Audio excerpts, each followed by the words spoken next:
नमस्कार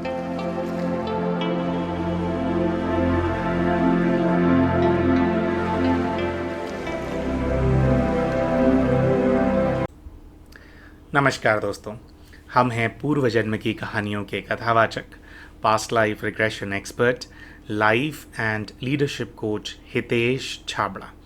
प्यारे दोस्तों, हमारे आज के इस वीडियो के अंदर हम एक 70 वर्ष की आयु की एनआरआई बहन की पूर्व जन्म की कहानी आप सभी के सामने प्रस्तुत करने जा रहे हैं।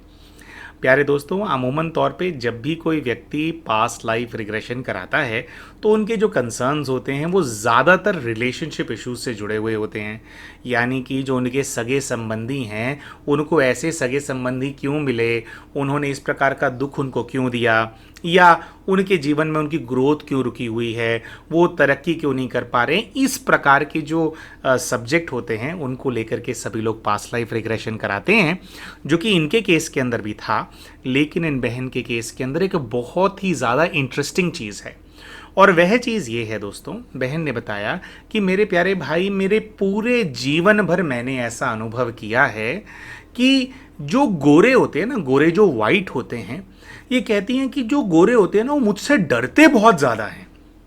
ये कहती हैं कि आज मैं लगभग 70 वर्ष की आयु की बूढ़ी अम्मा हूँ, लेकिन जब मैं इंग्लैंड शिफ्ट हुई थी, भारत में मेरा जन्म हुआ, लेकिन जब मैं इंग्लैंड शिफ्ट हुई थी आज से 45 वर्ष पहले, तब से लेकर के आज तक मैं देखती आ रही हूं कि मेरे संबंध संपर्क के अंदर जितने भी वाइट लोग आते हैं, गोरे लोग आते हैं, वो मुझसे जैसे थर थर कांपते हैं, उनको बहुत ज़्यादा घबराहट होती है मुझे देख करके। अब ये कहते हैं कि प्यारे भाई, मैं कोई बहुत ज़्यादा लंबी चौड़ी हट्टी कट्टी पहलवान तो हूँ नहीं, मैं भारतीय महिला हूँ, मेरी हाइट भी कोई बहुत ज़्यादा लंबी नहीं है, लेकिन हाँ कहती है मेरी थोड़ी हेड स्ट्रांग मेरी पर्सनालिटी है, थोड़ा मैं एक स्ट्रांग पर्सनालिटी और स्ट्रांग ऑरा मैं कैरी करती हूँ। लेकिन ये इन लोगों के प्रति ना तो मेरे मन में कोई बुरी भावना है, ना मैं किसी को नुकसान पहुँचाना चाहती हूँ, मैं तो अपना काम करना पसंद करती हूँ। लेकिन फिर भी ये कहती हैं कि पिछले 45 वर्षों में मैंने जहाँ जहाँ नौकरी की है, जिन लोगों के संबंध संपर्क में मैं आई अपने काम के चलते, या क्योंकि मैं फॉरेन कंट्री के अंदर शिफ्ट हो गई थी, तो यहाँ की जिस भी कम्युनिटी के अंदर मैं पार्ट बनती हूँ, जो भी नॉन इंडियन कम्युनिटी होती है, उसके अंदर लोग बहुत ज़्यादा घबराते हैं। और इसका इन्होंने एक और बहुत ही विशेष मिसाल दिया। इन्होंने कहा कि ये जो हमारे बहन हैं, ये क्या है कि ये इंडिया के अंदर ये एक नर्सिंग स्टूडेंट थे, हैं, तो मेडिकल लाइन के अंदर थे, और वहाँ पे कोई बहुत ही जो एकदम टॉप लेवल का जो नर्सिंग का कोर्स होता है वो सब इन्होंने किया था। कुछ एक एजुकेटर भी ये थे, तो इन लाइंस के ऊपर इन्होंने मतलब कुछ बहुत अच्छी एजुकेशन ये लेकर के आए थे। जिस समय ये इंग्लैंड आए उस समय इन्होंने बताया कि भैया, जब आप फॉरेन जाते हैं ना तो वहाँ पे कुछ ऐसे नियम होते हैं। मान लीजिए भारत से आप कुछ पढ़ाई पढ़ करके आए, लेकिन अब आपको फॉरेन के अंदर उसकी नौकरी करनी है, तो हर देश के अपने नियम होते हैं। आपको वहाँ का कोई एग्ज़ाम पास करना होता है, कुछ उनका ऐसा करना होता है जिससे कि उनको ये आश्वासन हो कि नहीं भैया, आप ये जो जॉब है आप ये कर सकते हैं। ये कहती हैं ऐसा ही कुछ हुआ, मैं इंग्लैंड आई, और इंग्लैंड आकर के भैया मैं तो अच्छी खासी, मैं बहुत, मेरा नाम था, कहती हैं इंडिया के अंदर भी बहुत नाम था, और वहाँ से जब मैं यहाँ पे आई तो कहती हैं कि जिस हॉस्पिटल में इनको जॉब मिला, कुछ ऐसा हुआ, बिल्कुल एग्जैक्ट तो हमारे को नहीं पता, लेकिन मोटी मोटी बात यह है कि इनको वो रिकग्निशन नहीं मिला जो कि इनके एक्सपीरियंस के अनुसार इनको मिलना चाहिए। उस प्रकार का काम इनको नहीं मिला। वहाँ इंग्लैंड जाकर के इन्होंने एग्ज़ाम भी पास कर दिया, लेकिन फिर भी पता नहीं किस प्रकार की जो अड़चन है वो वहाँ के जो इंस्टीट्यूशंस हैं उन्होंने लगा दी। अब ये कहती हैं कि भैया, मैं अभी नई नई इंग्लैंड गई हूँ, चाहे मैं स्ट्रांग हूँ, लेकिन मुझे उस देश के ना कानून पता है, लेकिन कुछ हैं। लेकिन ये कहती हैं कि मैंने वहाँ की जो काउंटी है, जो पूरी गवर्नमेंट है, जो वहाँ की स्टेट गवर्नमेंट थी जहाँ पर ये थी, उसको कहती है मैंने सू कर दिया, और उनको मैंने उसको सू कर दिया, शायद मेडिकल एसोसिएशन को भी सू कर दिया वहाँ का। और कहती हैं कि उन्होंने एक टाइम बना दिया था कि अगले 1 साल तक जो है हम आपको नोटिस करेंगे। और ये कहती हैं कि मेरे ही प्रोफेशन के मुझसे कम अनुभवी लोग, सिर्फ इसलिए कि वो गोरे हैं, उनके लिए वो समय 3 महीने था और मेरे लिए वो समय 1 साल था। ये कहती है मुझसे बात बर्दाश्त नहीं हुई। कहती है अपने बलबूते पे मैंने वहां पर केस किया और उस केस को मैं जीत गई। वहाँ पे जो जज था, कहती हैं जो मेरी आर्ग्यूमेंट थी, जो मेरी नॉलेज थी, कहती वहाँ पे कुछ ऐसा हुआ कि जज को मैंने ओवर पावर कर दिया। वकील हक्के बक्के से हैं, सामने वाला जो वकील है वो कुछ बोल सा नहीं पा रहा है। तो कह रही है सब लोग ना जैसे ऐसे हो गए। और कहती हैं कि वहाँ पे सब लोग हैरान हो गए, क्यों अभी अच्छा आज के टाइम की बात और है, इंडियंस की क्या पोजीशन है दुनिया के अंदर, लेकिन हम आज से 45 वर्ष पहले की बात कर रहे हैं, जब जो विशेषकर जो ब्रिटिश लोग हैं उनको तो सुप्रीमेसी का कॉम्प्लेक्स बहुत ज़्यादा था ना, आज भी है लेकिन तब तो बहुत ही ज़्यादा था। तो एक उन्हीं के फॉर्मर गुलाम रहे देश के अंदर से एक महिला आती है, जो महिला आकर के वहां केस डालती है और उनका केस भी जीत जाती है, और सब लोग बस जो वो बोलते हैं बस वो कांप से रहे हैं और हाँ जी हाँ जी हाँ जी हाँ जी कर रहे हैं, और ऐसा करके मतलब उनको सारे अप्रूवल दे दिए। कह रही 1 महीने के अंदर मैंने उसको 1 साल से 3 महीना करवा दिया। और सब लोगों ने कहती, और एक एग्जाम्पल सा सेट हो गया।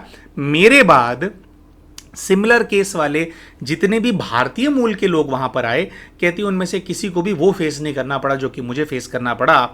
और मुझे भी क्या फेस करना पड़ा, 1 ही महीने के अंदर मैंने सबको सीधा कर दिया था। लेकिन ये कहती कि सब लोग ना उस समय पर भी हैरान थे कि आपने गोरों को ऐसा क्या कर दिया, ऐसे कैसे वो हो गए, तो ऐसा क्या है मेरे ऑरा के अंदर। अच्छा ये बताती हैं उसके बाद भी जहां मैं काम करने जाती हूँ, सब लोग कह रहे सब लोग ना थोड़ा घबराते से, थोड़ा मुझसे सोच समझ करके बात करते हैं। ऐसा नहीं है कि मैं 10 साल से किसी के साथ काम कर रही हूँ तो मुझे कोई कुछ भी बोल देगा, जैसे एक अच्छा रिलेशन एस्टैब्लिश हो जाता है। कहते हैं हमेशा एक ना बैकफुट पे रहते हैं मुझे लेकर के, जो मेरे साथ में काम करने वाले लोग हैं। कहते हैं मेरा काम बहुत अच्छा है, मैंने हज़ारों लोगों की जान बचाई है, डॉक्टर्स बहुत रिस्पेक्ट करते हैं, मैं बहुत ईमानदार हूँ, सब कुछ हूँ, और तो ये है तो मतलब, बट कुछ ऐसा है कि मुझे कोई भी लाइटली नहीं ले सकता। थोड़ा इस चीज़ का भी वैसे प्रभाव होता है कि आप एक बहुत ही इंपॉर्टेंट पोजीशन के अंदर हैं, और बड़ी बड़ी कुछ सर्जरीज के अंदर भी कुछ ऐसा होता है कि जो नर्सिंग स्टाफ होता है वो बहुत हाई लेवल का होता है, तो बहुत हाई लेवल का ऐसा इनका कुछ है, तो बहुत रिस्पेक्टेबल है। कहती हर कोई ना एक मुझे दिखता है उनके चेहरे में जैसे घबराते से, मैंने कभी किसी का बुरा किया नहीं। तो ये जानना चाहती थी कि गोरों के अंदर इतना खौफ क्यों है। अच्छा उसके साथ साथ इन्होंने बताया कि ये बात केवल इंग्लैंड में नहीं हुई, इंग्लैंड के अंदर ये जो गए तो वहाँ पे इनके अपने परिवार के अंदर इनके ना बहुत ज़्यादा कॉन्फ्लिक्ट्स थे। वो एक अलग बात है जिसको लेकर के ये पीएलआर कराया, वो भी बताएंगे।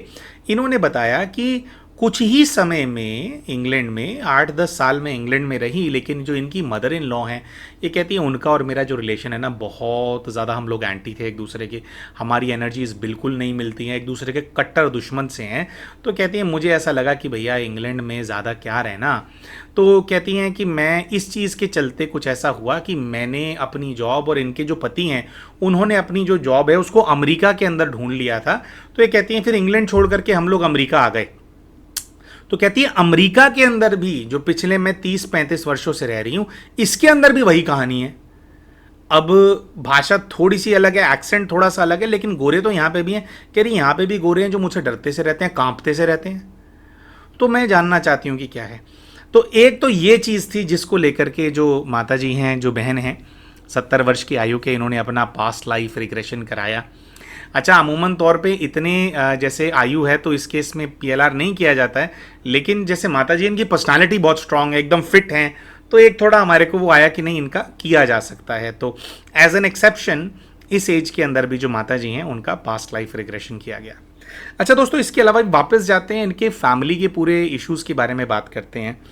ये कहती हैं कि मैं मेरे हस्बैंड से विवाह करके जब इंग्लैंड में आई तो ये कहते हैं कि पहले जॉइंट फैमिली में आई। अब पुराना टाइम था तो वो न्यूक्लियर फैमिली वाला जोन नहीं था, इंग्लैंड में भी थे, वहाँ पे भी जॉइंट फैमिली था। ये कहती है मेरी जो सास है ना, सास उसका नेचर ऐसा था कि वो ये चाहती थी कि मैं हर चीज़ के लिए ना उससे भीख मांगूँ। मुझे ऐसा दिखता था कि वो हर चीज़ के अंदर इस प्रकार से मैनिपुलेशन करेगी कि कुछ भी हो मैं छोटी से छोटी चीज़ के लिए भी उससे पूछूं, उससे भीख मांगूं और 10 में से वो एक ही चीज़ अप्रूव करे। कहती मेरी सास को ना बड़ा खुशी सी मिलती थी इस चीज़ से कि मेरे आगे भीख मांगती है। अब ये कहती है मैं अपने आप में कोई चीज़ थी, मुझे ये चीज़ पसंद नहीं थी, और कहती है मैंने इस चीज़ का हमेशा प्रतिकार किया, तो इस वजह से मेरी सास और मेरी कभी नहीं बनी। 1-1.5 वर्ष ही ये कहती हैं कि मैं जो है वहाँ पर थी, और उस 1-1.5 वर्ष के अंदर जो है, ये कहती हैं, नहीं 1-1.5 वर्ष के अंदर जॉइंट फैमिली के अंदर थी। तो ये कहती हैं फिर उसके बाद कुछ ऐसा हुआ कि भाई मैंने निश्चय किया कि भाई इनके साथ नहीं रहा जाएगा, तो मैंने कुछ लोन वगैरह की व्यवस्था करके, कहती है इंग्लैंड के अंदर मैंने एक अपना जो घर है उसको लेने का प्रयास किया। तो कहती है सास ने उसके अंदर इतनी अड़चनें डाली कि मैं वो खरीदूँ ना। कहती है कैसे भी करके मैंने पूरी जान लगा करके वो घर खरीद लिया। तो कहती है घर खरीद लिया तो पता नहीं क्या हुआ, मेरी सास ने कोई जादू टोना करा दिया या क्या उसने किया। जहां सास का जो जॉइंट फैमिली वाला घर था, कहती हैं उससे थोड़ा ही दूर वो घर था जहां मैंने लिया था। कहती हैं भैया वो घर के अंदर मैंने 63,000 पाउंड तो सिर्फ उसको रिपेयर कराने में लगाए थे। उसके अलावा ऊपर का खर्चा अलग, जो खरीदने का लैंड का खर्चा वो अलग। कहती है भैया इतना खर्चा करने के बावजूद भी उस घर के अंदर मैं कभी भी रह नहीं पाई। अब इसको इन्होंने बहुत ज़्यादा एक्सप्लेन नहीं किया था, लेकिन इन्होंने कहा कि मेरी सास ने ऐसी परिस्थिति उत्पन्न कर दी कि मैं वहां रह नहीं पाई, और जैसे एक प्रकार से इनकी सासू माँ का ही कब्जा सा है उस घर के ऊपर। अब ये कहते हैं कि भाई चलो रिश्ता है तो हमने कुछ नहीं कहा, और कह रही है वो सारा खर्चा करने के बाद फिर मैं एक तीसरे घर के अंदर किराए पे रहती रही। तो चलिए, तो ये कहती हैं कि ये सब हुआ। अच्छा, फिर ये कहती हैं कि मेरी ये टसल चलता रहा, और आज भी कहते हैं मेरी सास और मेरे भी आज भी सास हैं मौजूद, 90-95 वर्ष की हो गई हैं, लेकिन कहती हैं आज भी उनका और मेरा क्लैश ऐसा है, पता नहीं उनका प्रभाव ऐसा है। कहते हैं मैं उस घर को बेच नहीं पाती हूँ। शायद जब सासू माँ का प्रभाव चला जाए, जब वो निकल जाएं, उसके बाद मैं बेच पाऊंगी। कह रही है वो बेचनी नहीं देती है, मुझे ऐसा फील होता है कि जैसे उसने रोक रखा है। अच्छा, फिर ये बताती हैं कि इनके जो अपने बच्चे हैं, अपने दोनों बच्चों में ये कहती हैं कि दोनों इनके जो बच्चे हैं बड़े बड़े हैं, लेकिन दोनों बच्चे कुंवारे हैं, दोनों बच्चे कुंवारे बाय चॉइस हैं। एक इनकी बिटिया है और एक इनके पुत्र हैं। ये कहती है जो मेरी बिटिया है, बिटिया से तो ना बिल्कुल मेरा ना 36 का आंकड़ा है। कह रही प्यार बहुत करती हूँ, लेकिन 36 का आंकड़ा है। बचपन से ही मेरी जो बिटिया है वो मुझे ना एक दुश्मन की तरह देखती है। तो हमने कहा दुश्मन की तरह देखती है, ऐसा क्यों सोचते हैं आप? कहती हैं हाँ, कहते हैं कि जब मेरी बिटिया केवल 5 वर्ष की आयु की थी ना, अपनी बिटिया का ये बताते हैं, कहती हैं तो वो चाकू लेकर के दौड़ करके आई एक बार, और वो मेरे गले पे वार करने वाली थी, और अचानक से मैं बच गई। और घर के अंदर और लोग भी थे, मैं सोई हुई थी, तो वो मुझे मारने के लिए आई। तो कहती है सब लोगों ने जैसे उसको पकड़ा ना, तो उसने शोर मचाना शुरू कर दिया कि you don't know who she is, नहीं नॉट शी, कहती you don't know who he is, मैं इसको जान से मार दूंगा, ये लायक नहीं है, जीने के लायक नहीं है, बहुत बुरा आदमी है। तो कहती हैं ऐसे ऐसे इंसिडेंट्स हुआ, और बहुत देर तक उसको कंट्रोल किया, फिर वो बेहोश सी हो गई, और जब होश में आई उसको याद ही नहीं। कह रही पहले तो हमारे को लगा कि कोई साया आ गया क्या इसके ऊपर। पहली बात तो मैं औरत हूं, मुझे आदमी क्यों कह रही है, और मेरी अपनी बेटी 5 साल की बच्ची, 5 साल के बच्चे को क्या अकल होती है, चाकू उठा करके प्रॉपर मुझे मार रही है, मेरा मर्डर करना चाहती है। कहती हैं कि जब तक इनकी जो बच्ची है वह 9-10 वर्ष की आयु तक नहीं हुई थी, तब तक इनकी बेटी ने 7 से 8 बार इनका मर्डर करने का इसी प्रकार का अटेम्प्ट किया। इनको समझ में नहीं आता था, उसको साइकेट्रिस्ट के पास भी लेकर के जाते थे। ये कहती है इनकी बेटी को कुछ याद नहीं रहता था। कहती हैं 7-8 बार उसने अटेम्प्ट किया होगा 8-9 वर्ष की आयु तक, और उसके बाद फिर कुछ ऐसा हुआ, फिर बस उसने करना बंद कर दिया। लेकिन जब भी वो अटैक करती थी मेरे ऊपर मुझे मारने के लिए, वो यही कहती थी, एक तो वो मुझे आदमी के रूप में एड्रेस करती थी, और दूसरा सबको ये कहती थी कि ये मरना डिजर्व करता है, तुम नहीं जानते कौन है, मैं मार दूंगा इसको। खुद को भी आदमी बोलती थी। तो कहती है बहरहाल, तो कहती है मैं जान, कहती, और उसके बाद कहती है कि चलो ठीक है, मुझे ऐसा लगा कि बच्ची को कुछ मेंटल इशू होगा, कुछ ऐसा वो होगा। तो बड़े होते होते होते होते फिर मैंने बहुत अपनी बच्ची से रिलेशनशिप को अच्छा रखने का प्रयास किया। कहती उसने वो हरकत तो नहीं करी, लेकिन मेरी बच्ची ना मुझे पसंद नहीं करती है, और आज भी वो यही है कि तुम मेरे मामले में कुछ मत बोला करो, कुछ ऐसा है। और कह रही है वो सब कुछ अपने हिसाब से करती है, और मेरी बिल्कुल भी बात नहीं सुनती है। हर चीज़ के अंदर जैसे मुझे हर्ट सा कर देती है। तो मैं जानना चाहती हूँ कि बेटी से मेरा क्या हिसाब किताब है। दूसरी तरफ जब इन्होंने अपने बेटे को बताया, कह रही मेरा बेटा भी अनमैरिड है। अब कहते हैं जो बेटा है उसके अनमैरिड होने का थोड़ा एक कारण ये है कि वो मुझसे अटैच्ड बहुत ज़्यादा है। बेटे का 8 वर्ष की आयु का ये किस्सा बताते हैं कि कुछ ऐसा हुआ था कि बेटे को छोटी सी उम्र के अंदर ही कार्डियक अरेस्ट आ गया, और इनका बेटा ये बताती हैं कि वो 8 घंटे तक मृत रहा, 8 घंटे तक मृत रहा। अब क्योंकि खुद नर्सिंग स्टाफ के अंदर थी, बहुत हाई प्रोफाइल जो है इनका प्रोफाइल था नर्सिंग के अंदर, तो बड़े हॉस्पिटल के अंदर जहाँ जॉब करते थे वहाँ पर बेटे को रखा गया। कहती हैं मैं अच्छे से जानती हूँ, मैं जानती हूँ कि मरा हुआ कौन है, जिंदा कौन है। कहती है 8 घंटे तक मेरा 8 वर्ष की आयु का बेटा मृत रहा, और उसके बाद पता नहीं क्या है, कहती है मैंने कोई प्रे किया, ऐसा कुछ इन्होंने बताया था कि मैंने प्रे किया कि नहीं कोई बात नहीं, ध्यान में थी, और ध्यान में कहती है मुझे ऐसी अनुभूति आई, तो कहती है मुझे ऐसी टचिंग आई जैसे मुझे किसी ने कहा हो, किसी शक्ति ने कहा हो कि ये गलती से तुम्हारे पास पैदा हो गया था, इसको पैदा नहीं होना था। तो ये कहती हैं कि नहीं कोई बात नहीं, मैं इसको स्वीकार करती हूँ, अब जैसा भी है जो भी है आप वापस भेज दो। कहते हैं अचानक से कुछ ऐसा हुआ, मैं हॉस्पिटल के अंदर अंतर ध्यान सी हो गई थी और मुझे ये टचिंग आई कि मैंने कहा कि नहीं नहीं दे दो, कोई दिक्कत नहीं है, अब जो जैसा रोल मिल गया है वैसा ठीक है, मुझे कोई समस्या नहीं है, मैं ऐसे ही साथ रह लूंगी। कहती मैंने ऐसा कुछ कहा, और मेरा जब मैं अंतर ध्यान हुई थी और ध्यान से जब मैं बाहर आई तो मुझे ऐसा दिखाई दिया कि वहाँ पे डॉक्टर्स हैं, खुशी की एक लहर सी है, और अचानक से सब लोग कह रहे हैं कि मिरेकल हो गया है, मिरेकल हो गया है। ये कहती है मेरा बेटा 8 घंटे मृत रहने के बाद जागृत हो गया। अब ये कहती हैं कि मैं खुद नर्सिंग स्टाफ के अंदर हूँ, 8 घंटे के अंदर अगर शरीर डेड रहे तो सारे जो ऑर्गन्स हैं वो पूरी तरह से फेल हो जाते हैं, सड़ जाते हैं। और ये कहती हैं कि कुछ ऐसा हुआ भी, बेटे के अंदर जान तो वापस आ गई लेकिन फिजिकली बच्चा बहुत वीक हो गया, क्योंकि 8 घंटे तक उसका ब्लड सर्कुलेशन रुका रहा था उसका। तो कहती मेरे बेटे के जो सारे जो ऑर्गन्स हैं वो उतने ज़्यादा एफिशिएंट नहीं हैं, बच्चा डायबिटिक हो गया और कई उसको बीमारियां लग गई, लेकिन मेरा बच्चा मेरे पास वापस आ गया, तो उस चीज़ की मुझे खुशी थी। तो ये जानना चाहती हैं कि ये भी क्या कनेक्शन है, किस रूप में ये आ गया और क्यों उसको मेरा बेटा बन करके नहीं आना था, ये क्या कहानी हुई है। तो कहती है मेरी बेटी, मेरे बेटे से और मेरी जो सास है, इन तीनों से जो मेरे पूर्व जीवन का संबंध है मैं जानना चाहती हूँ। इसके साथ साथ इन्होंने अपनी, इनकी एक भाभी हैं उनके बारे में भी बताया। इन्होंने कहा कि मेरी एक, अच्छा मेरे पति के रिश्ते की तरफ से मेरी सास है जो मेरा जीवन पूरा हराम करके रखना चाहती है, जो मेरी बहुत बड़ी दुश्मन है। तो कहती है मेरे मायके का जो परिवार है वहां पर मेरी एक भाभी है। अब कहती है मेरी जो भाभी है और मेरी जो सास है उनका आपस में वैसे कोई कनेक्शन नहीं है, लेकिन वो एक दूसरे के घनिष्ठ मित्र हैं, क्योंकि दोनों के दोनों मेरे कट्टर दुश्मन है। कह रही मेरी भाभी को मुझसे बहुत ज़्यादा जेलसी है, और मुझे ऐसा पता है कि शायद वो कुछ कुछ कराती है, पता नहीं क्या है, लेकिन उसको जेलसी बहुत ज़्यादा है। फैमिली फंक्शंस में नज़र आता है, वो बिल्कुल भी नहीं चाहती कि मेरे बच्चों की तरक्की हो, और एक खुंदक सी है उसको मेरे ऊपर। और कहती हैं कि जब भी फैमिली फंक्शंस में कुछ ऐसा होता है, मेरी भाभी और मेरी सास जब वो मिलते हैं एक दूसरे से, तो कहती है बहुत ही ज़्यादा खुश होकर के, जैसे बेस्ट बडीज़ हों, इस प्रकार से मिलते हैं, दुश्मन का दुश्मन दोस्त। कह रही है ऐसा कुछ है। तो कहती है मैं, जो मेरे ये जो 4 कैरेक्टर्स हैं मैं अपने लाइफ के, मैं इनसे अपना हिसाब किताब जानना चाहती हूँ। मेरी सास, मेरी भाभी, मेरा बेटा और मेरी बेटी, इन चारों से मैं अपने पूर्व जीवन का संबंध जो है जानना चाहती हूँ।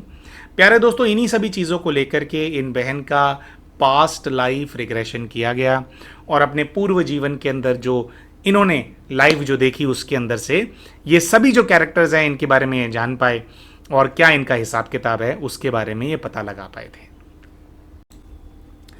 प्यारे दोस्तों, इन बहन ने अपने पूर्व के जीवन के अंदर क्या अनुभव किया, क्या इनका एक्सपीरियंस हुआ, उसको बहुत ही विस्तार में हम आप सभी के सामने रखेंगे, प्रस्तुत करेंगे। लेकिन उससे पहले एक बहुत ही इम्पॉर्टेंट अपडेट आप सभी के साथ हम साझा करना चाहते हैं। प्यारे दोस्तों, जैसा कि आप जानते ही हैं कि समय समय पर आप सभी के लिए हम वीडियो कॉन्फ्रेंसिंग के माध्यम से, जूम एप्लीकेशन के माध्यम से बहुत सारे हीलिंग के सेशंस को ऑर्गेनाइज करते हैं। इसके साथ साथ लाइव क्वेश्चंस एंड आंसर्स के सेशंस को भी आप सभी के लिए ऑर्गेनाइज किया जाता है। प्यारे दोस्तों, ये सभी सेशंस हम कब आपके लिए लाने वाले हैं, कब कौन सा सेशन होने वाला है, क्या समय होगा, कैसे ज्वाइन करना होगा, इस सब की जो जानकारी होती है वह हमारे व्हाट्सएप चैनल के ऊपर रेगुलरली आती रहती है। आप सभी से हमारा अनुरोध है, इस वीडियो के डिस्क्रिप्शन के अंदर हमारे व्हाट्सएप चैनल का लिंक हम आप सभी के साथ साझा कर रहे हैं।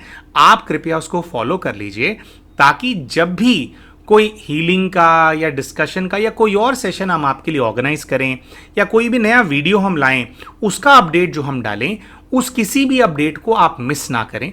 और आप जितनी भी सेवाएं हम प्रदान करते हैं उनका आप लाभ उठा सकें। तो प्यारे दोस्तों, आप व्हाट्सएप चैनल को ज़रूर ज्वाइन कर लीजिए। उसी के साथ साथ एक छोटी सी और बात बताना चाहते हैं दोस्तों, हमारी जितनी भी पीएलआर की या काउंसलिंग की स्टोरीज, केसेस हम ऑनलाइन आप सभी के साथ साझा करते हैं, शेयर करते हैं, ये सारे के सारे केसेस केवल online one on one video conferencing के माध्यम से जो सेशंस है वो कंडक्ट किए जाते हैं। यानी कि हमारे चाहे पीएलआर्स हों या काउंसलिंग्स हों, इनको हम केवल और केवल इंटरनेट मीन्स ऑनलाइन माध्यम से ही हम प्रदान करते हैं। और अगर आप भी इसमें से किसी सेवा का लाभ उठाना चाहते हैं तो वो आप एग्जैक्टली इन सेशंस को कैसे बुक कर सकते हैं, कैसे अपने लिए समय ले सकते हैं, इसकी जानकारी आप जो स्क्रीन है उसमें दिख रहे जो व्हाट्सएप नंबर है 9518081745 पर व्हाट्सएप मैसेज भेज करके आप उसकी जानकारी प्राप्त कर सकते हैं, अगर आपको इनमें से किसी भी सेवा का लाभ उठाना है तो। लेकिन सेवा हम केवल और केवल ऑनलाइन ही प्रदान करते हैं, कोई भी हमारा फिजिकल लोकेशन अवेलेबल नहीं है जहां पर आकर के आप इन सेवाओं का लाभ उठा सकते हैं। अगर आपको किसी भी सेवा का लाभ उठाना है तो उसके लिए आपके पास जूम एप्लीकेशन होना अनिवार्य है। अच्छा प्यारे दोस्तों, एक छोटी सी चीज़ और है। बहन ने एक और पॉइंट बोला था, वह ये बोला था कि जब भी वह कुछ करना चाहती हैं तो वो बीमार पड़ जाती हैं। जब भी वो बीमार क्यों पड़ रही हैं इसके बारे में जानना चाहती हैं तो उनके कुछ रुकावटें आ जाती हैं, ऑब्स्ट्रक्शंस आ जाते हैं।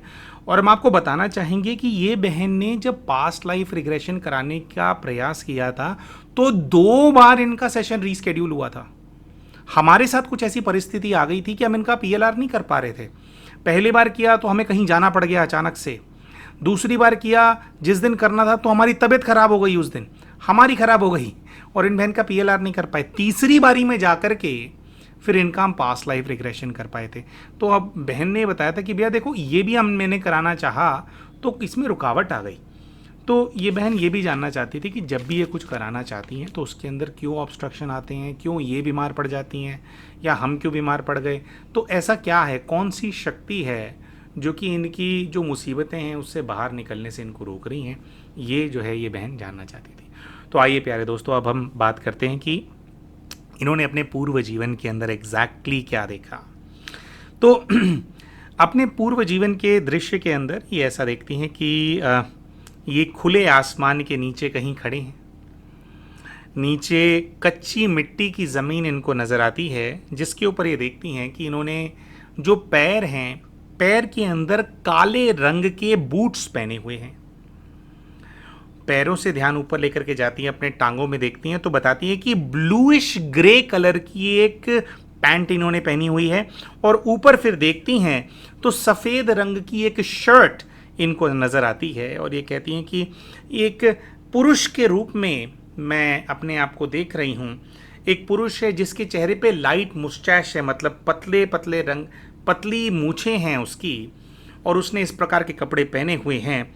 और कहती हैं कि लुक्स फैशनेबल, बहुत ही फैशनेबल लुक दिख रहा है और बहुत ही एक स्मार्ट पर्सनालिटी है, बहुत ही अच्छा दिखने वाला एक पुरुष है। और इस पुरुष की जो आयु है ये बताती है कि लगभग 30 वर्ष की आयु का ये पुरुष है। और कहती हैं दिस बॉय इज़ फॉरेनर, ये वाइट है, एक गोरे के रूप में जो कि लगभग 30 वर्ष की आयु का था, उसको ये खुद को देख रही होती हैं। फिर ये बताती हैं कि अभी रात का समय है और रात के समय में मैं कहीं खड़ा हूं और यहाँ पर किसी ने मुझे बुलाया है। हम इनसे पूछते हैं कि किसने बुलाया है तो इनको उसी समय एक दूसरा दृश्य नजर आता है। कहती है कि there is a pretty lady, एक बहुत ही सुंदर दिखने वाली महिला है जिसने मुझे यहाँ बुलाया है।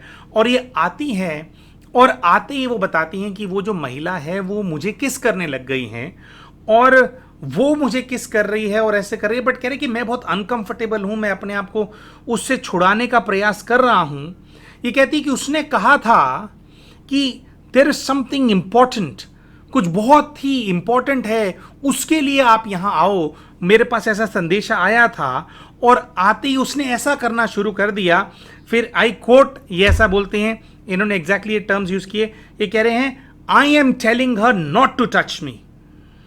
तो ये बार बार ना उसमें जैसे ट्रांस में थी तो बोलने लगी वाई मी, मुझे छुओ मत, मैंने कुछ नहीं किया है, मुझे छोड़ दो। तो ये बोलते हैं कि मैंने, वो बहुत ज़्यादा एकदम से आकर के जैसे हावी सी हो गई थी, तो ये कहते हैं उस लड़की को इन्होंने ऐसे पकड़ा है और उसको ऐसे छुड़वा दिया है। उसने बोला, ये कहते हैं कि वो कह रही है कि तुम मुझसे शादी कर लो, she is asking me to marry. हाँ, अब ये बताते हैं कि वो भी एक वाइट लड़की है, वो भी गोरी है, और थोड़ा सा इनको और आसपास के जो स्थान हैं, जो जगह है, उसकी स्मृतियाँ आती हैं। तो बताते हैं कि I am in UK, England, और कहते हैं कि उस लड़की को जैसे वो आई थी और एकदम उसने ये सब करना शुरू किया, तो मैंने उसको झटक दिया है, तो वो जा करके गिर गई है, और गिरी हुई वो मुझे डिस्गस्टेड नज़रों से देख रही है। पर ये कहते हैं कि मैंने उसकी तरफ ध्यान नहीं दिया, and I walked away from her, उससे मैं वहाँ से, मतलब मैं वहाँ से चला गया हूँ। अब ये कहते हैं कि ये जो लड़की है, इसका नाम एमिली है, और ये मेरे बॉस की बेटी है। फिर आगे थोड़ा इसके अंदर जाया जाता है कि बॉस की बेटी है तो आप क्या काम करते हैं, कैसे करते हैं। तो ये बताते हैं कि मेरा नाम जॉर्ज है, और मेरा बॉस जो है, I look after his property, उसकी बहुत बड़ी एस्टेट है, बहुत बड़ी ज़मीन जायदाद है उसकी, और मैं उसके बिहाफ पे उसकी जो एस्टेट है उसको मैं मैनेज करता हूँ।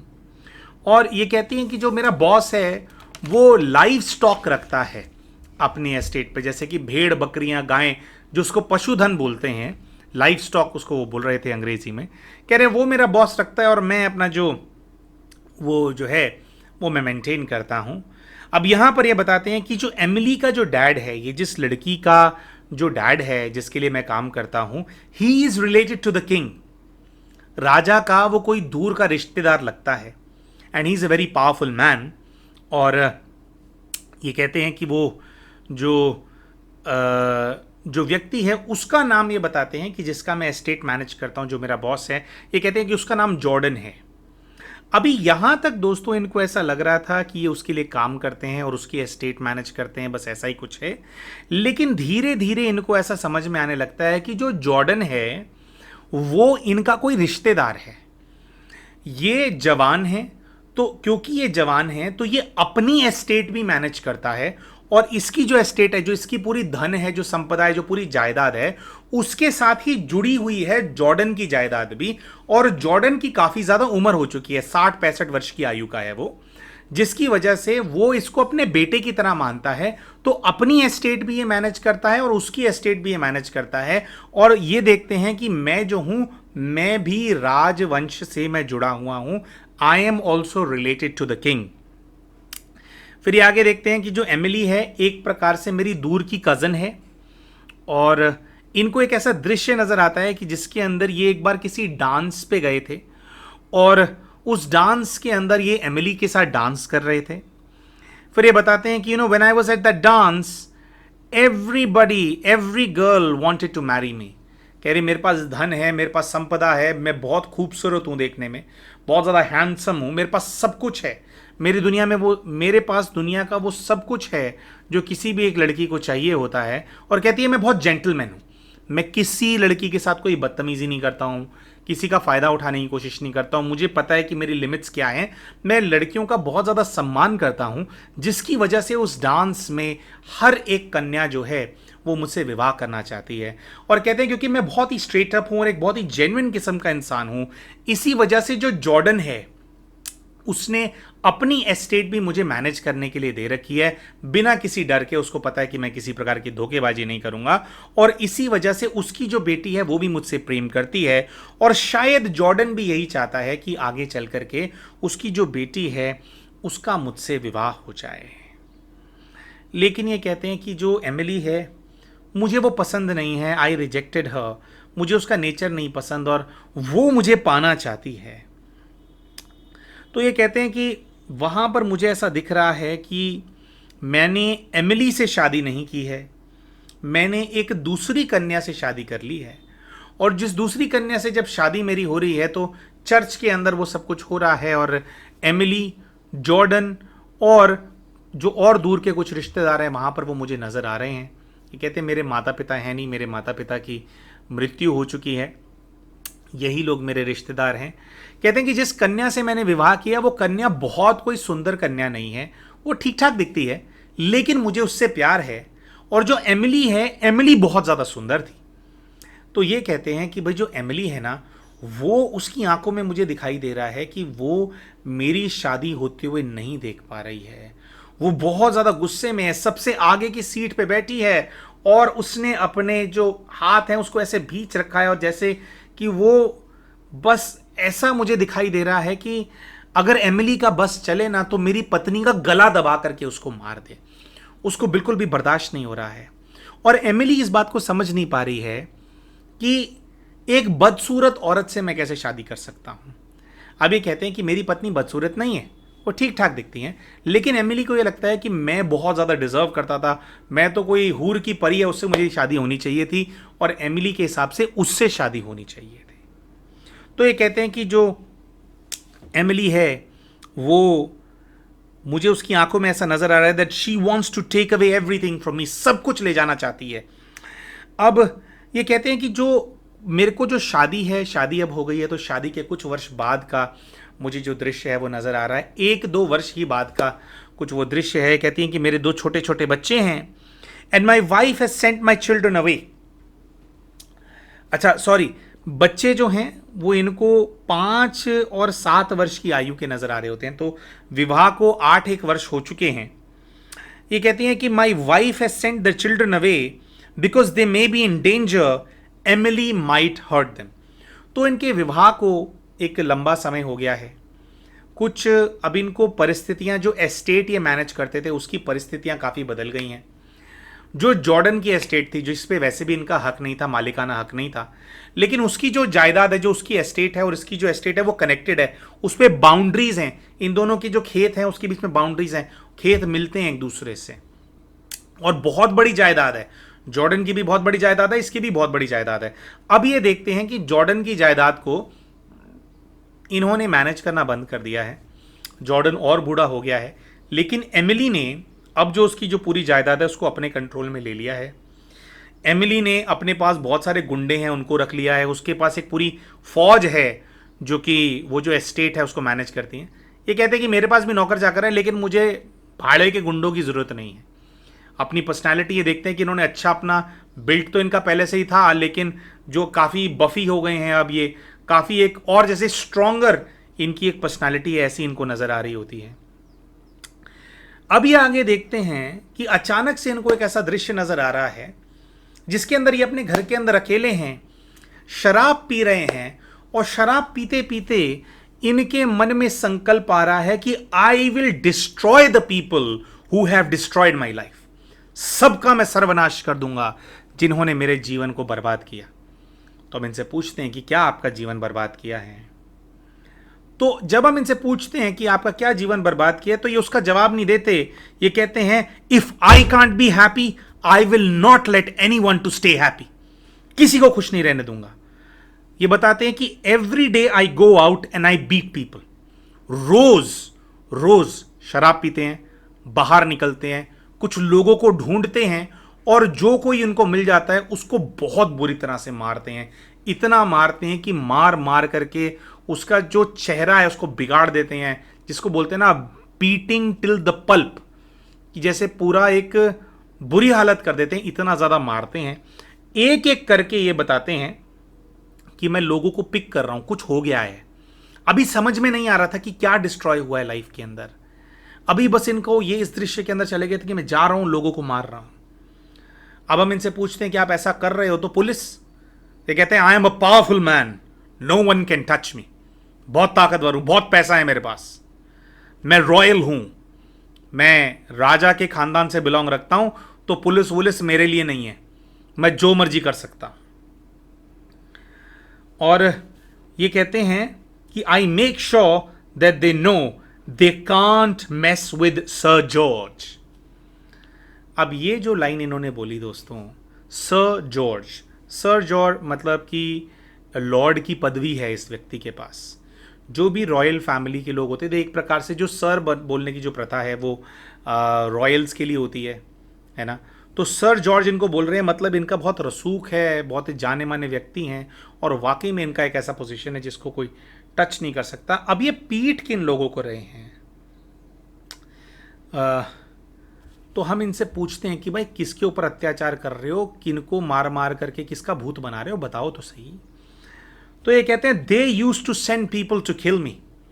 ये जो लोग हैं मेरी एस्टेट पे, इन लोगों ने बहुत प्रयास किया है मुझे मारने का। और यहां पर ये बात बोलते हैं कि ये लोग ऐसे प्रयास कर रहे थे, मेरे ऊपर हमले हो रहे थे, कई बार गोलियां भी चली। And one day my family disappeared. मेरी पत्नी, मेरे बच्चे वो गायब हो गए। यहां इनको दृश्य याद आता है, कहते हैं कि मुझे बहुत दुख है इस चीज का। मेरी पत्नी ने अपने परिवार वालों के पास मेरे बच्चों को भेज दिया था, लेकिन ये कहते हैं कि मैंने मेरी पत्नी को कन्विंस किया कि तुम इतना मत घबराओ, कुछ नहीं होता, इतना कुछ नहीं करते, बस वो डरा रहे हैं हमारे को, ठीक है, ऐसा कोई बहुत ज़्यादा वो नहीं है, तुम चिंता मत करो, बच्चों को तुम वापस ले आओ। ये कहते हैं कि मेरे कहने पर मेरी पत्नी अपने माता पिता के यहाँ से हमारे दोनों बच्चों को ले आई थी, और जब मेरी पत्नी मेरे बच्चों को वापस लेकर के आई, उसके कुछ दिनों बाद मेरी पत्नी और मेरे बच्चे गायब हो गए। तब का दिन है, सालों हो गए इस बात को। कहती आज तक मेरी बीवी और मेरे बच्चे नहीं मिले। तो हमने कहा कि भाई हो सकता है इन सब चीज़ों से परेशान होकर के आपकी पत्नी और बच्चे जो हैं वो चले गए हों, छोड़ करके आपको चले गए हों। तो ये कहते हैं कि अगर छोड़ करके जाते तो पैसा लेकर के जाते, कुछ जायदाद अपने नाम करा करके जाते, या कुछ सोना कुछ लेकर के जाती घर से। कहती वो कुछ भी गायब नहीं हुआ। दूसरा, अगर छोड़ करके जाती और मेरे यहाँ से कुछ नहीं लेकर के गई मेरी पत्नी, तो अपने माता पिता के घर तो होती। कहती उसके माता पिता को, उनके सारे रिश्तेदारों को, किसी को नहीं पता कि मेरी बीवी और मेरे बच्चे कहाँ हैं।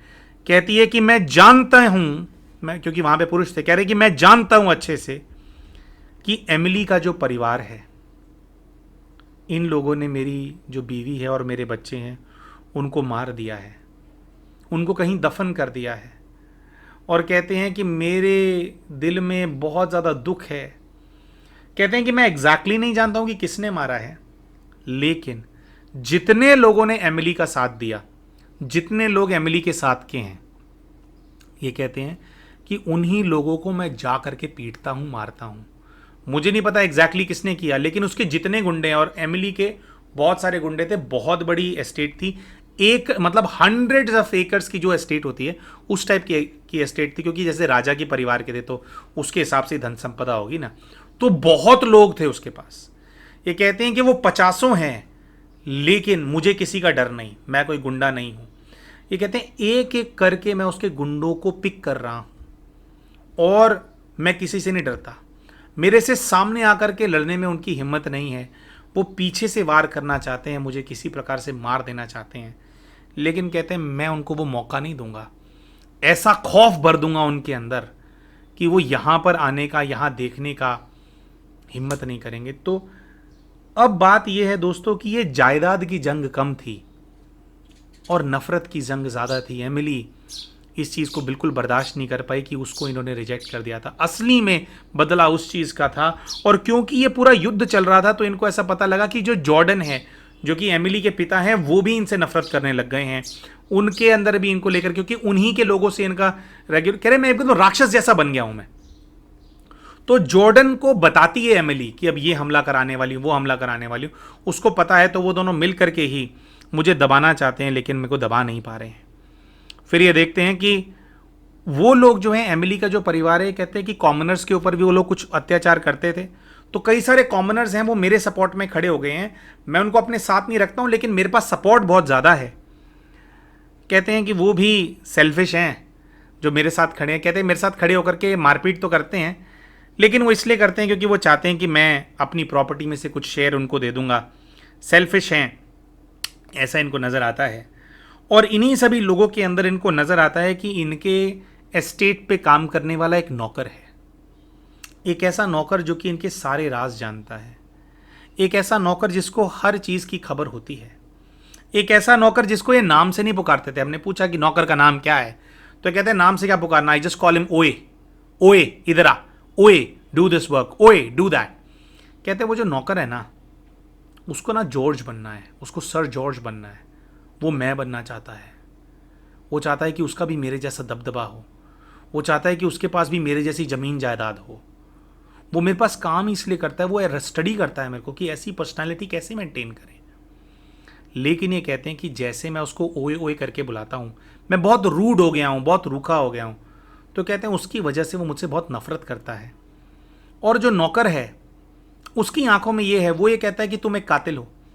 नौकर को इस चीज़ की स्मृति कम है कि मेरी पत्नी, मेरे बच्चों की हत्या हो गई थी। मेरे नौकर को मेरे आज का स्वरूप पता है कि कैसे मैं जाता हूँ और लोगों को अधमरा कर देता हूँ। कितने लोगों को मैंने व्हील चेयर पर डाल दिया, कितने लोगों की मैंने टांगे तोड़ दी हैं, लोगों को अपाहिज कर दिया है।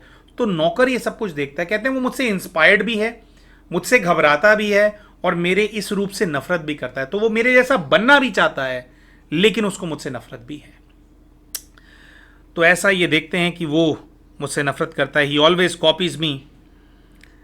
ये कहते हैं कि मैं मारपीट बहुत ज़्यादा करता हूँ, but I also do a lot of prayer. मैं बहुत प्रेयर करता हूँ।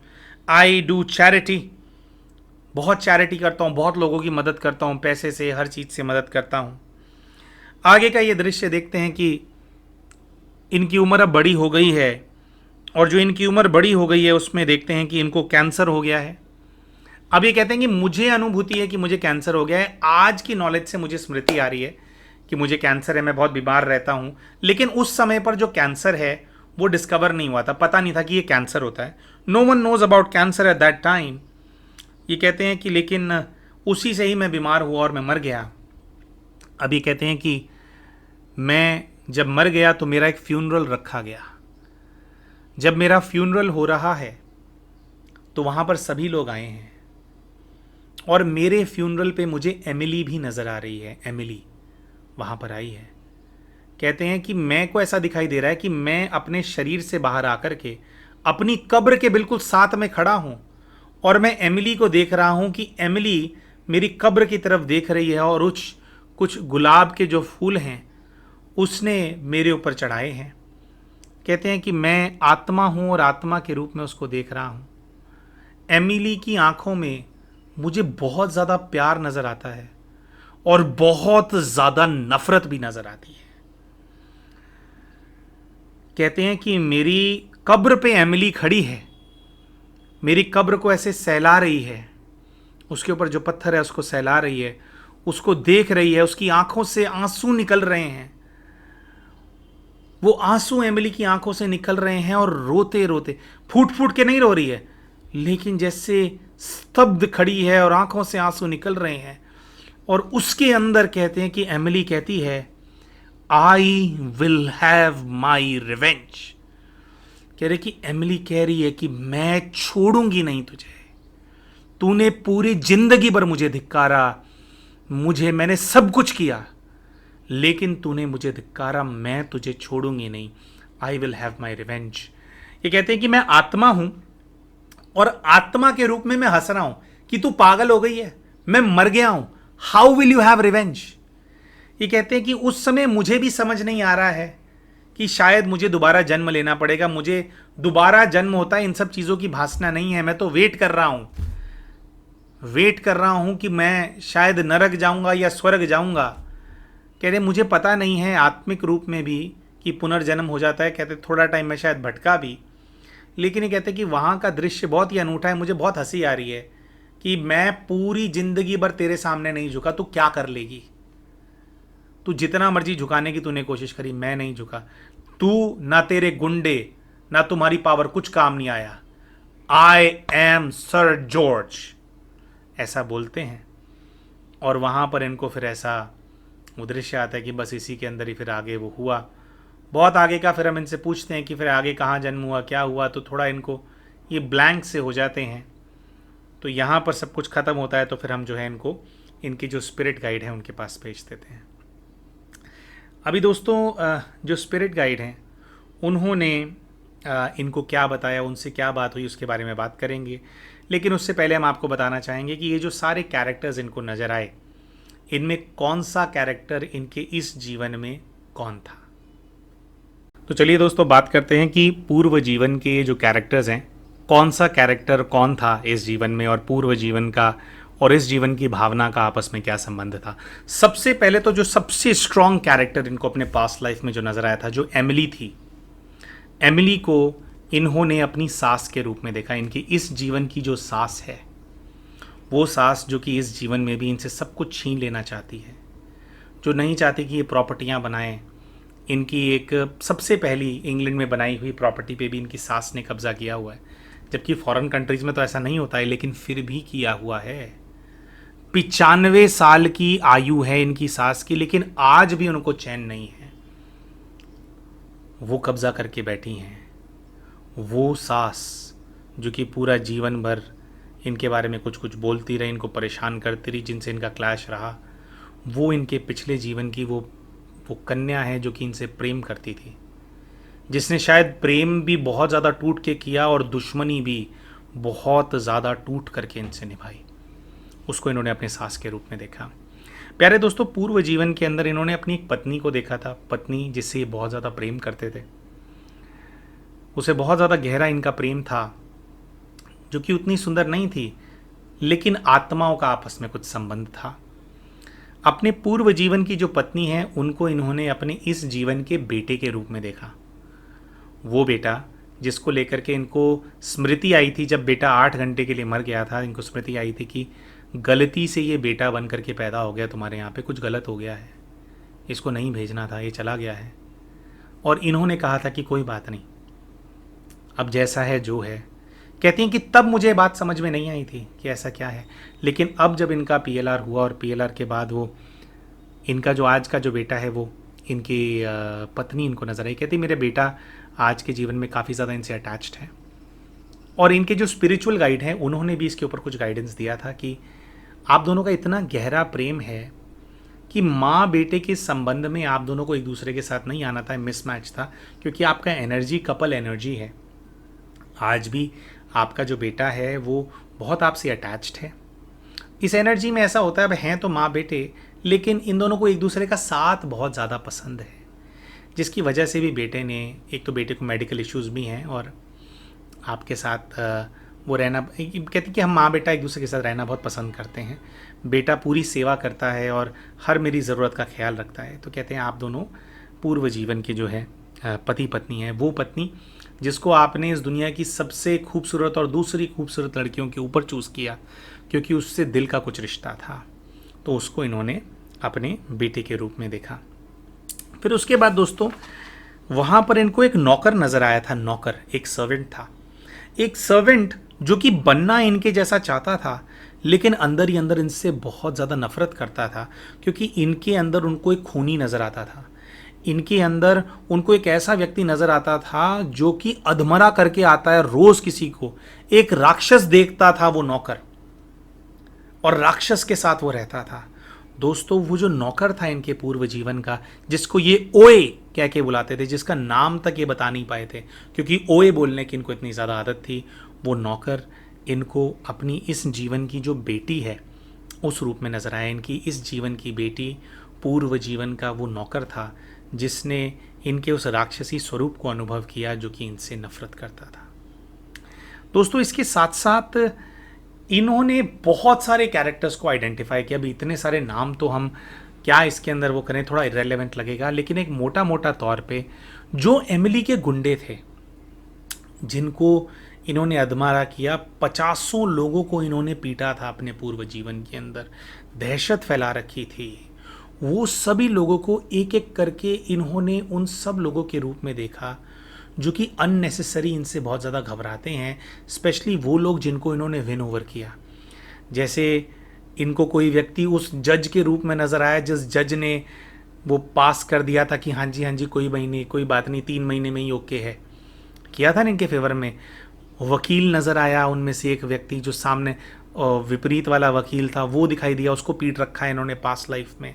सिस्टम के जिन लोगों के अगेंस्ट इन्होंने केस किया था वो इनको नज़र आए, उनके कई सारे लोग इन्होंने पीटे थे अपने पास्ट लाइफ के अंदर। फिर उसके साथ साथ आसपास के रहने वाले भी कई सारे लोगों को इन्होंने देखा कि वो एमिली के जानकार थे। इंग्लैंड में जहाँ इनकी सासू माँ रहती है, उनके आस पड़ोस में रहने वाले कई लोग हैं इनकी कम्युनिटी के, उनको इन्होंने देखा कि वो एमिली के सहयोगी थे, उसके बदकार गुंडे थे जिनको इन्होंने पीटा हुआ है, और वे सभी इन्होंने बताया कि इनसे घबराते थे, कांपते थे। उसके साथ साथ इनके ऑफिस में काम करने वाले जो लोग हैं, जो कि इनका सम्मान करते हैं लेकिन इनसे डर करके रहते हैं, उनको इन्होंने उन लोगों के रूप में देखा जो पास्ट लाइफ के अंदर इनके सपोर्ट में थे। सपोर्ट में कुछ सेल्फिश रीज़न की वजह से थे कि ये अपनी जायदाद में से कुछ हिस्सा उनको दे देंगे, ये सब कुछ है, इस रीति वो कर देंगे। तो उन लोगों को इन्होंने देखा। तो जो लोग इनके सपोर्टर भी थे पास्ट लाइफ के अंदर, जो इनके साथ खड़े हुए एमिली और उनके परिवार के अगेंस्ट, उनके बारे में इनका ये कहानी थी। उन्होंने कहा कि वो लोग खड़े मेरे साथ होते थे लेकिन सब मुझसे डरते थे, क्योंकि एक्चुअली में मेन मॉन्स्टर तो मैं ही था ना। तो वो मेरे सपोर्ट में खड़े होते। तो आज भी वो मेरे सहयोगी हैं, मेरे कॉलीग्स हैं, मेरे साथ खड़े होते हैं, लेकिन उनकी आत्मा के अंदर वो पुराना जो सर जॉर्ज है, उसका एक डर है, उसका एक स्वरूप है शायद उनके अंदर बसा हुआ है। इसी वजह से ये सब लोग जो है मुझसे घबराते हैं। अंत में दोस्तों, जब ये स्पिरिचुअल गाइड के पास गए तो स्पिरिचुअल गाइड के पास एक ऐसा कैरेक्टर है जो कि आइडेंटिफाई नहीं हुआ था, जिनको उन्होंने ज़्यादा अपने पास्ट लाइफ में नहीं देखा था। स्पिरिट गाइड ने उसके बारे में इनको बताया। इनकी भाभी से इनका क्या हिसाब किताब है वो चीज़ आइडेंटिफाई नहीं हो पाई थी। जैसे ही स्पिरिट गाइड से हमने भाभी के बारे में पूछा तो इनके स्पिरिट गाइड ने जॉर्डन को सामने रखा। एमिली का पिता जो जॉर्डन था, उसको इन्होंने अपनी इस जीवन की भाभी के रूप में देखा। गाइड ने यह भी बताया कि ये जो तुम समय समय पर जब भी तुम कुछ करना चाहती हो, अड़चने जो आती हैं, और जब भी तुम इस जानना चाहती हो कि अड़चने क्यों आती हैं, इससे बाहर निकलने का प्रयास करती हो, इस सब के पीछे तुम्हारी भाभी है। तुम्हारी भाभी बहुत स्ट्रांग ब्लैक मैजिक करवाती है, और किसी एक जगह से नहीं, कई जगहों से तुम्हारे ऊपर ऐसी ऐसी चीज़ें भेजती हैं जिससे कि तुम दबी रहो, तुम तरक्की ना कर पाओ। ये कहती हैं कि लेकिन मेरे पास तो सब कुछ है, वो कर नहीं पाए कुछ भी, मैं तो फिर भी, मैं कामयाब तो फिर भी हूँ, मैं ऐसा क्या उन्होंने बिगाड़ लिया। तो इनके गाइड इनको बताते हैं कि आपकी पर्सनालिटी बहुत स्ट्रांग है, तो जितना वो कर सकते हैं उतना वो करते हैं, तो बहुत ही पावरफुल चीज़ें आपकी तरफ भेजते हैं। वो जॉर्डन है, जो भी था, वो पहले आपको कितना भी पसंद क्यों ना करता हो, लेकिन उसकी बेटी के साथ, उसके साम्राज्य के साथ आपका टकराव था, आपने बहुत धूल चटाई उनके लोगों को, तो उस जॉर्डन के मन में भी वो नफरत है। तो इनकी सास और इनकी भाभी, ये जो इतने गहरे मित्र बन करके मिलते हैं ना एक दूसरे से, क्योंकि पिछले जन्म के बाप बेटी हैं वो, और वही बाप बेटी से इनका मेन युद्ध था। तो उन्होंने बताया कि ऐसे ऐसे है। अभी उन्होंने कहा कि वो जो तुम्हारी भाभी है, उसके मन में बस यही जेलस है कि तुम इतने स्ट्रांग क्यों हो। वो ना तब तुम्हें हरा पाए थे, और ना इस जीवन में भी उन्होंने बहुत प्रयास किया तुम्हें दबाने का, वो दबा नहीं पाए हैं। तो उनको बहुत ज़्यादा खार है, बहुत ज़्यादा गुस्सा है इस चीज़ का। दोस्तों, ये जो पास्ट लाइफ रिग्रेशन की कहानी हमने आपके सामने प्रस्तुत करी, ऐसे केसेस के अंदर बहुत बार ऐसा लगता है कि ऐसा क्यों हो रहा है कि पिछले जन्म में भी वही लोग बुरा करने की कोशिश कर रहे थे, इस जन्म में भी बुरा करने की कोशिश कर रहे हैं। भाई ऐसा क्यों है? क्या ये कर्मा है? क्या ये इंसाफ है? तो इसमें दो चीज़ें हैं प्यारे दोस्तों। सबसे पहली चीज़ तो ये है, जो कर्म बंधनों के जो खेल होते हैं वो बहुत ज़्यादा कॉम्प्लिकेटेड होते हैं। ये किसी एक या दो पूर्व जन्मों की बात नहीं है। आज जिन लोगों के साथ हम लोग कर्म बंधनों के अंदर हैं, अनेकों अनेक जन्म हम उनके साथ लेकर के आए हैं, और अनेकों अनेक जन्मों की अलग अलग कहानियां हैं, बहुत सारे परमुटेशन एंड कॉम्बिनेशंस हैं। जब पास्ट लाइफ रिग्रेशन किया जाता है दोस्तों, एक अप्रोच ये होती है कि हम सारे जन्म देखते रहें। आप रिग्रेशन कराते रहो कराते रहो, 5 जन्म देखो पुराने, 6 बार कराओ, 7 बार कराओ, 10 बार कराओ। कई सारे लोग रिग्रेशन में ऐसे करते हैं कि रिग्रेशन कराते रहो कराते रहो कराते रहो।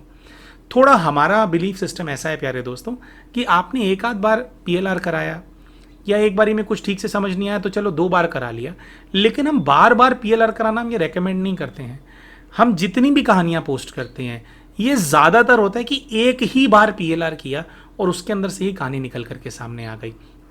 तो पास्ट लाइफ का जो रिलेशन, जो टसल इन सब लोगों का सामने आया, ज़रूरी नहीं है कि सिर्फ यही इन लोगों का पार्ट था, इससे पहले भी बहुत सारे जन्म इन लोगों ने एक दूसरे के साथ लिए होंगे, अलग अलग रोल्स के अंदर लिए होंगे। लेकिन जब ये एक बार कोई व्यक्ति पास्ट लाइफ रिग्रेशन कर लेता है, उनको ये एटलीस्ट स्मृति आ जाती है कि यार कुछ ना कुछ तो हमारे कड़े हिसाब किताब हैं आपस में, और उन्हीं कड़े हिसाब किताब की वजह से हम लोग एक दूसरे के साथ ऐसे एंटैंगल्ड हैं। तो उनको वो जो एंटैंगल्ड हैं उसको अनटैंगल करने की उनके अंदर हिम्मत आ जाती है और सही सोच आ जाती है। और इसी रीति इनके जो स्पिरिट गाइड हैं उन्होंने भी उनको गाइड किया कि अब तुम ये सब छोड़ो, अब तुम क्षमा के मार्ग पे आगे बढ़ो, वरना ऐसे ही ये कहानियाँ रिपीट होती रहेंगी किसी ना किसी रूप में। इस लूप से बाहर निकलो। इसी शिक्षा के साथ जो ये वीडियो है इसको आज हम संपन्न करेंगे। प्यारे दोस्तों, हम आशा करते हैं जो कहानी हमने आपके सामने प्रस्तुत करी, ये कहानी आपको बहुत पसंद आई होगी। वीडियो पसंद आया हो तो वीडियो को लाइक ज़रूर करें। चैनल अभी तक सब्सक्राइब नहीं किया तो चैनल को सब्सक्राइब भी कर लें, और वीडियो में कमेंट करके आप हमारे को बताएं कि इस वीडियो के अंदर आपको क्या अच्छा लगा। मिलते हैं आप सभी के साथ अपने अगले वीडियो के अंदर। तब तक के लिए नमस्कार।